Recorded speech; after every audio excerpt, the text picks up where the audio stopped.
It's a, yeah, it's really a big place. Okay. So this is quite a large house, 14,000 square feet. Thank you. And if you could shut this, you'll get a thrill. It's a big old door. Isn't that something? Is that the key? And that's original, right? Yes. Uh-huh. Yes. Here you have the wrought iron and the balconies. Each of these corbels is hand carved, and it's gold leaf. Wow. These were not just you go to the store and go Home Depot and pick up. You know, these were craftsmen that really did a beautiful job doing it. Now the original plan called for the stairs to go both ways up, but after Mama died, and I didn't tell you that part yet, did I? Okay. After they decided, they lived in the house for a long time, you know, and then Mama had this idea, let's build a new house, La Casa Nueva, that's what it means in Spanish. So, they drew it out on butcher paper and finally got an architect to draw the thing. And just as they laid the foundation, she gets cancer and dies. Oh.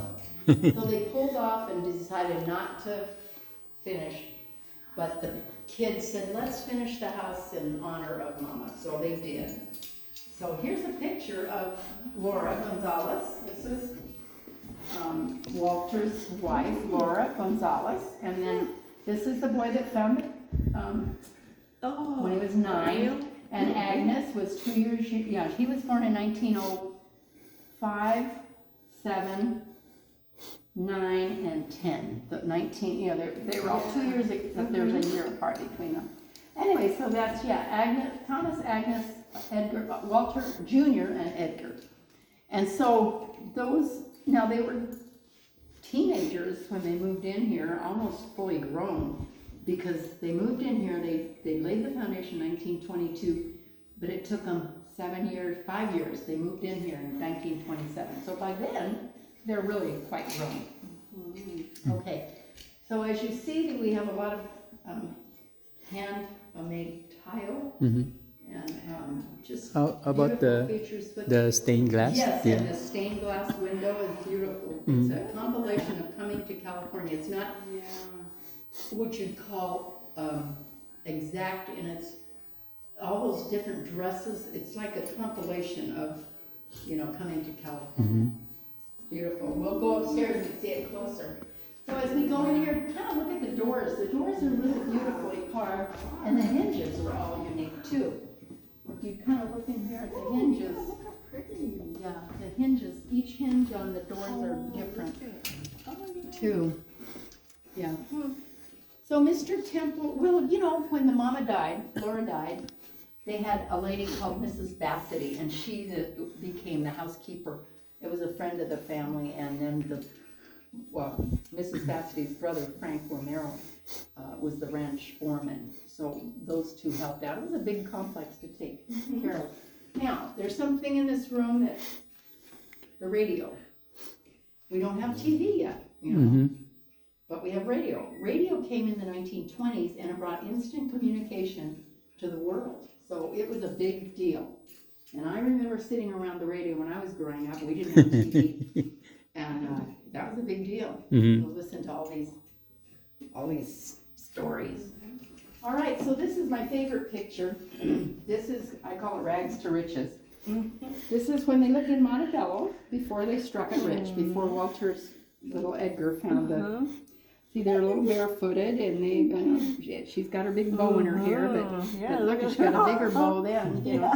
So after they found the oil, they could send the kids to military boys' school, and, you know, their lot in life changed a little bit.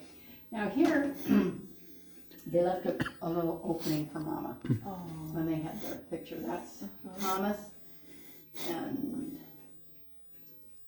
Walter Jr. and Edgar, and then Walter, that's the...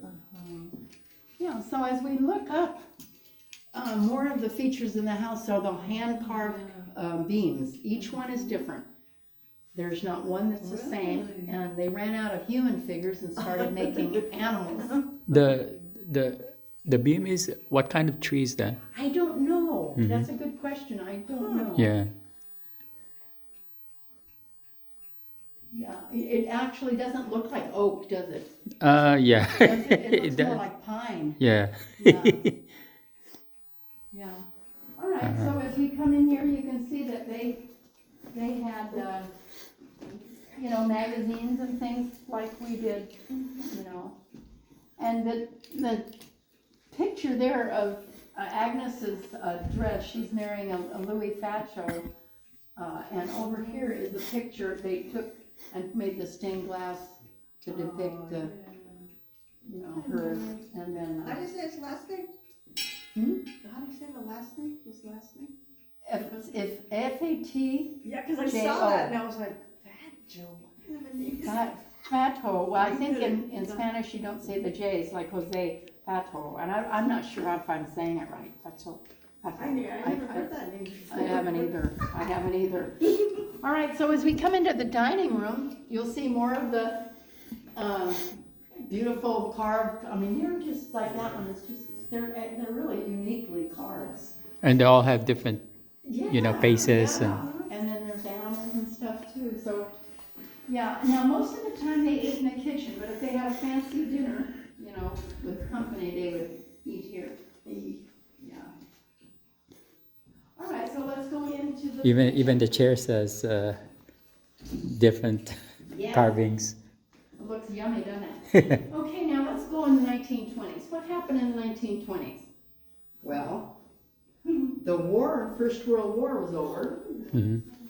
So that brought jubilation, because when the war is over, everybody's happy. Women got the vote, 1920s, women's suffrage. Women got to vote. The third thing, jazz kind of started in 1920s. And Louis Satchmo Armstrong was playing jazz. So this was a time of jubilation. And so they were very happy in the 1920s to have all of that behind. The war was behind, you know, they knew everything was good. That didn't last real long because in 1929, we know what happened, the crash. But let's pretend that everything's, you know, 1927, they move in, although Mama died, you know, so that was not the good thing. But can you imagine opening these windows at night and just having the breezes blowing in? And, you know, these are windows, but they're also doors, so it's just a beautiful design. As we walk in here, and oh, look at the floors. These floors have been through a lot, because I haven't even got to the part, but those of you who saw the movie, they lose this house too, and it becomes a boys' military school and a convalescent home. That convalescent home. So that's why I point out the floors, because it's been through a lot, and yet look at how beautiful the floors are. They were refinished about 10 years ago, but still, I mean, they're just beautiful.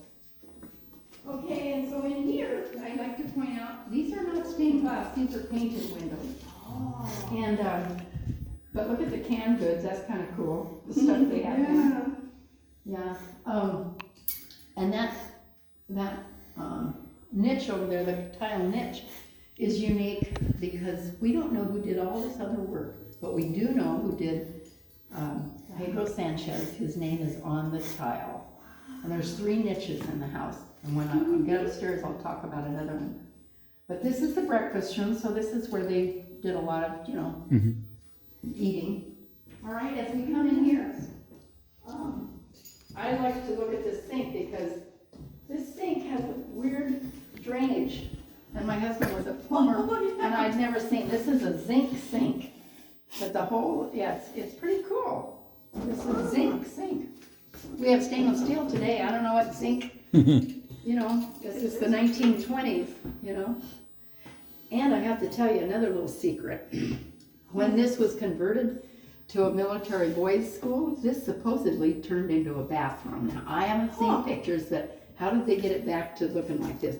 Some of this stuff was stored other places, and when the city ministry put it back together, they did a great job. But this is the butler's pantry, so this is the kitchen.